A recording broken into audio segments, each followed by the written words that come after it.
Olá, louvado seja nosso Senhor Jesus Cristo, para sempre seja louvado, glória ao Pai, ao Filho e ao Espírito Santo, como era no princípio, agora e sempre. Amém. Queridos paroquianos da nossa paróquia Nossa Senhora da Abadia, Lagoa da Confusão, Diocese de Cristalândia, Feliz Natal.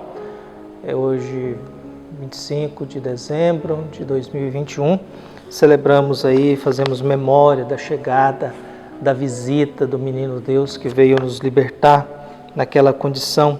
E o evangelho do dia 25 é tirado de Lucas, capítulo 2, versículos de 1 a 14. O Senhor esteja convosco, Ele está no meio de nós. Proclamação do evangelho de Jesus Cristo segundo Lucas. Glória a vós, Senhor. Aconteceu que naqueles dias César Augusto publicou um decreto ordenando o recenseamento de toda a terra. Este primeiro recenseamento foi feito quando Quirino era governador da Síria. Todos iam registrar-se, cada um na sua cidade natal. Por ser da família e descendência de Davi, José subiu na cidade de Nazaré, na Galileia, até a cidade de Davi, chamada Belém, na Judéia, para registrar-se com Maria, sua esposa, que estava grávida. Quando estavam em Belém, completaram-se os dias para o parto e Maria deu à luz a seu filho primogênito. Ela o enfaixou e colocou na manjedoura, pois não havia lugar para eles na hospedaria. Naquela região havia pastores que passavam a noite nos campos, tomando conta do seu rebanho.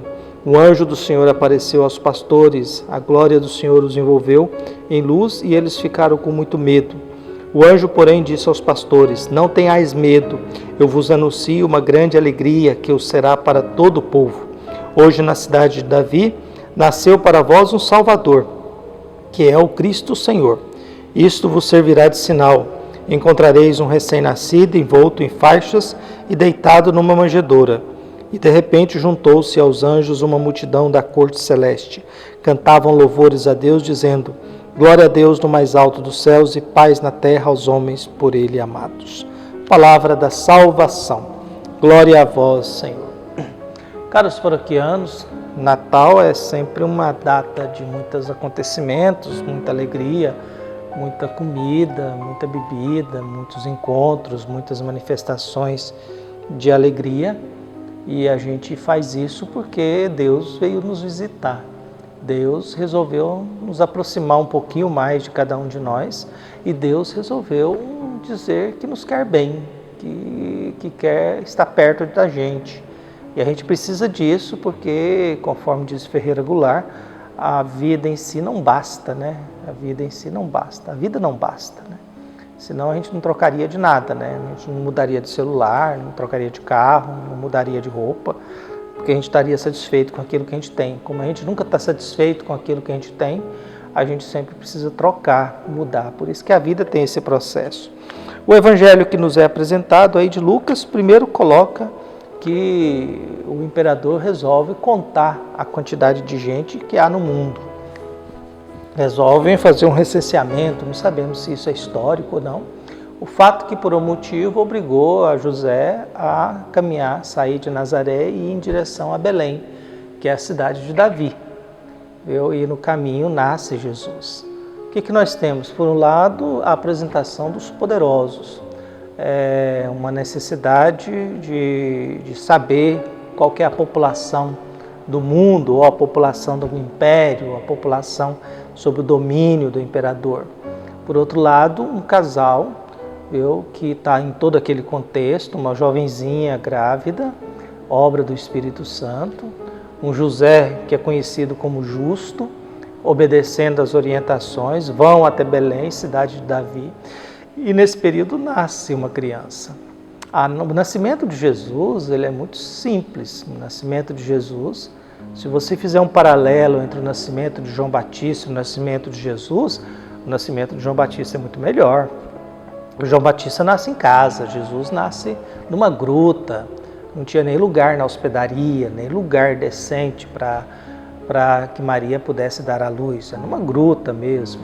Se você olhar, João Batista teve a comemoração dos parentes, amigos, todo mundo fez festa, foi em casa, no meio da família, todo mundo comentava e o pessoal perguntava: a mão de Deus está com esse rapaz aí, com essa criança. E aí, Jesus não, Jesus nasce sozinho, fora, longe da família, só com seu pai e sua mãe, numa gruta e numa noite. A gente não sabe bem a data em que Jesus nasceu e é impossível saber porque não era costume registrar a data de nascimento naquela época. Ainda mais filho de um carpinteiro desconhecido de uma cidade pobre chamada Nazaré. Então é impossível. Possivelmente não é em dezembro porque é muito frio e nos evangelhos não fala nada a respeito do frio que se faz no mês de dezembro lá. Possivelmente era um período de mais calor, de temperatura maior. E é interessante que Jesus é colocado numa manjedoura. Manjedoura é um coxo, viu? Traduzindo para um bom português, é o lugar onde se coloca comida para os animais.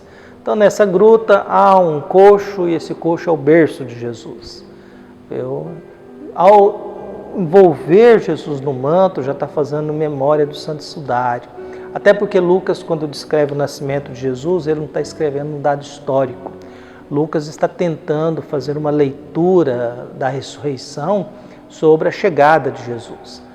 O evangelista Lucas, ele tenta descrever que já o nascimento de Jesus tem algo já manifestado do ressuscitado, porque o evangelho ele é escrito no contexto da Páscoa, ele é escrito no contexto da ressurreição. E aí ele começa a olhar, mas o nascimento dele já tinha sinais disso. Por isso, Jesus é colocado numa manjedoura, num coxo, como berço, viu? E ao mesmo tempo é envolto em faixas, que vai lembrar do ressuscitado ou daquele que foi enfaixado antes de sepultado. E ali Maria não se manifesta, José não se manifesta, mas Jesus já começa a ser reconhecido. E começa a ser reconhecido já por gente difícil, os pastores. Os pastores tinham uma péssima fama, era gente de péssima fama. Eles invadiam terra, eles exploravam as pessoas com a lã e com o leite das cabras, eles não respeitavam território, eram nômades, então eles eram da bagunça mesmo. E são esses baguncentos aí que começam a perceber que tem algo novo. O anjo anuncia, para que não tenha medo, nasceu um Salvador. Essa era a esperança de todas as pessoas, de que nascesse um Salvador, de que viesse até nós alguém que nos tirasse do pecado, que nos tirasse da vida sem sentido, que nos tirasse da injustiça, da violência, daquilo que destrói a vida, e alguém que promova a vida. Por isso o evangelista Lucas vai descrevendo essas cenas. Nasce essa criança, o presépio é uma realidade angustiante, afinal a gente fica pensando como é que estava o coração de José não ter um lugar para acolher a sua esposa e o seu filho. Como é que estava o coração de Maria de não ter também um lugar para dar à luz? Como é que estava os dois, esse casal, diante desse contexto, sendo submetido a sair da sua cidade de Nazaré e ir para Belém por causa de um recenseamento, de um poderoso que quer saber quantas pessoas há no mundo. Então, quer dizer, nós já começamos a ser vítimas de certas estruturas e esse menino Deus, ele é acolhido de uma forma extremamente pobre, humilde, jogado numa gruta, mas ao mesmo tempo começa já a ser reconhecido por gente difícil, complicada, mas que quer alguma coisa para a vida. Porque todo ser humano meio bagunçado, todo ser humano meio atrapalhado, ele quer acertar, viu? Ele quer acertar. Até porque todos nós queremos ser vistos, queremos amar e ser amado. Queremos que alguém nos note. Quando alguém sai destruindo tudo pela rua, os vândalos, por exemplo, eles querem dizer que eles existem, que ninguém os ama. Mas já que ninguém os ama, que pelo menos alguém saiba e os odeie, para que eles não sejam nada ou ninguém. Quando a gente começa a fazer muita coisa por aí, a sair destruindo, quebrando essas coisas, às vezes é só manifestação de carência, porque ninguém me vê. Eu recordo muito de uma amiga minha que se cortava, e eu perguntei para ela, por que você se corta? Você é jovem, bonita, tem uma bela família, uma pessoa de fé. E ela dizia, eu me corto para sentir alguma coisa, porque eu não sinto nada. E eu preciso me cortar para que eu sinta alguma coisa, porque eu preciso sentir alguma coisa. Eu preciso sentir, por isso que eu me corto. Porque aí me cortando eu sinto alguma coisa.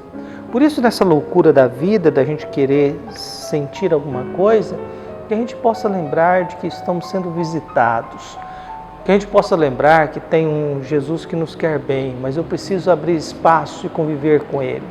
Não basta dizer que eu só acredito em Deus, não basta dizer que eu só acredito em Jesus, não basta simplesmente essas manifestações de alegria que nós temos nesse período, de muito abraço apesar da pandemia, de muita manifestação, mas a grande questão, o que eu vou levar daqui para frente com esta experiência? Esse Natal vai acrescentar o que na minha vida?